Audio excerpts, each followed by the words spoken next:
Now we are reaching towards the end of the hemoglobin lectures, and hemoglobin variations we'll discuss in this lecture. Hemoglobin at birth is usually low in the premature infants, but there is no significant change in hemoglobin concentration after the age of 85 years. That is, people who reaches the age of 85 years, no significant change in the hemoglobin level is observed. Hemoglobin deficiency can be caused either by decreased amount of hemoglobin molecule as in anemia, decreased ability of each molecule to bind oxygen at the same partial pressure of oxygen. Hemoglobin closely reflects the hematocrit and RBC count. Now what is hematocrit? जब आपने CBC करवाया है तो उसमें अगर करवाया है you may have come across the hematocrit. So it is the proportion by volume of the blood that consists of the red blood cells. So how important it is that it is the volume of the blood which contain the RBC, and the hematocrit is expressed as percentage. For example, a hematocrit of 25% means that there are 25 millimeters of red RBC in 100 milliliters of blood. 25 milliliters of RBCs in the 100 milliliter of blood.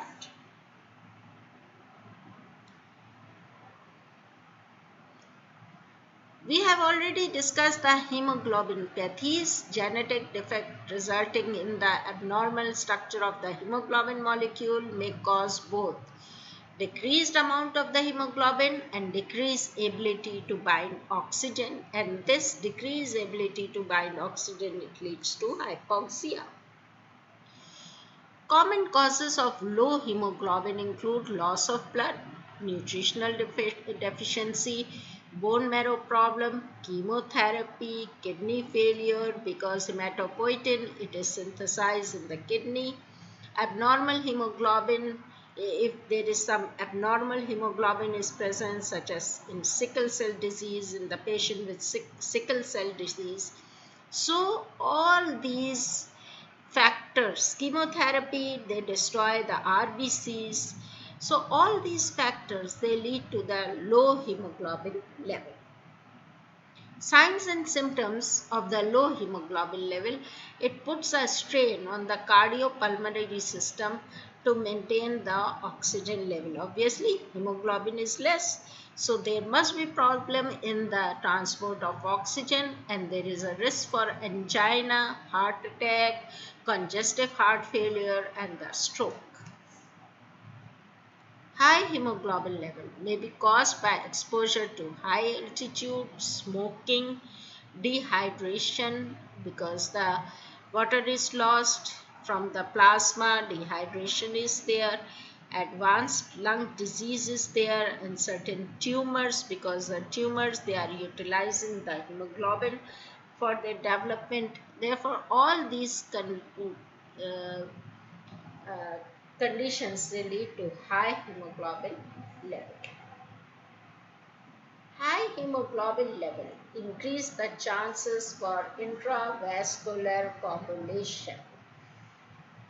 Obviously, hemoglobin is a protein, and so the protein may precipitate. It can form the coagulum. Stroke is there when the blood supply is not proper. Infarction to other organs can occur. Decrease of hemoglobin with or without absolute decrease of RBC leads to anemia. Anemia has many different causes. Iron deficiency is the most common type. Absence of iron decreases heme synthesis. You know that in heme, iron is present. In iron deficiency anemia, it is of two types. In iron deficiency anemia, the red blood cells are hypochromic. hypochromic, lacking the hemoglobin pigment, or microcytic, smaller than normal.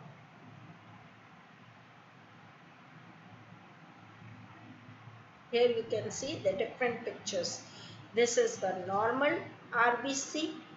This you can see the microcytic, macrocytic, larger, smaller than normal, larger than normal, hypochromic, right? So all these conditions can happen. Hemolysis. Breakdown of red blood cell is accelerated and hemoglobin metabolite bilirubin is formed that causes jaundice. Bilirubin and circulating hemoglobin, it can cause renal failure. So, bilirubin is the metabolite of hemoglobin, and that's why I have included the liver function test in this chapter of porphyrin and hemoglobin. Glycosylated hemoglobin. Hemoglobin A slowly combines with glucose, glycosylated combines with glucose at the valine. Hemoglobin is a protein and protein contains the amino acids, globin chain. So in the beta chain, amino acid valine is present and this valine it combines with the glucose. The resulting molecule is often referred to as HbA1c. जब भी sugar का test करवाने जाते हैं तो कहते हैं HbA1c करवाएं. A glycosylated hemoglobin. The binding of glucose to the amino acids in the hemoglobin takes place spontaneously. It does not require any enzyme. खुद बखुद ग्लूकोज हीमोग्लोबिन के साथ कंबाइन कर लेता है.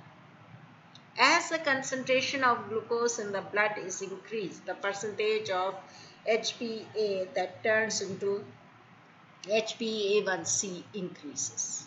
In diabetic individuals, glucose usually run high. You know that in diabetes, glucose level is high. Therefore, the percentage of HbA1c is also high. Since the glucose stays attached to the hemoglobin for the life of the red blood cell, अभी हमने पीछे देखा the life of red blood cell is 120 days and during these 120 days glucose remain attached to this hemoglobin. Therefore जो आप test करवाते हो the level of glycosylated hemoglobin reflects the average glucose level over past 3 months, right? Why? Because half-life of the RBC, or you can say the life of the RBC is 120 days. It means glucose has joined the hemoglobin for the last 3 months, 3 to 4 months. 4 months the glucose has been combined with the hemoglobin. The normal level of glycosylated hemoglobin is less than 7%. Level above 9% show poor diabetic control and level above 12% show very poor diabetic control. It is commonly recommended that glycosylated hemoglobin should be measured every 3 to 6 months in diabetics. Increased glycosylation of hemoglobin increases affinity for oxygen. That is, oxygen binding is increased.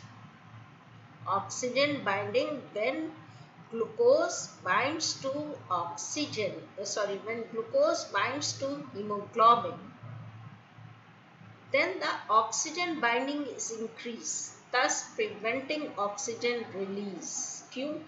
क्यों होता है? Because release नहीं होती है. Increased glycosylation of hemoglobin increases its affinity for oxygen. जो bind हो गई है ना oxygen hemoglobin से, वो उससे अलग नहीं होगी.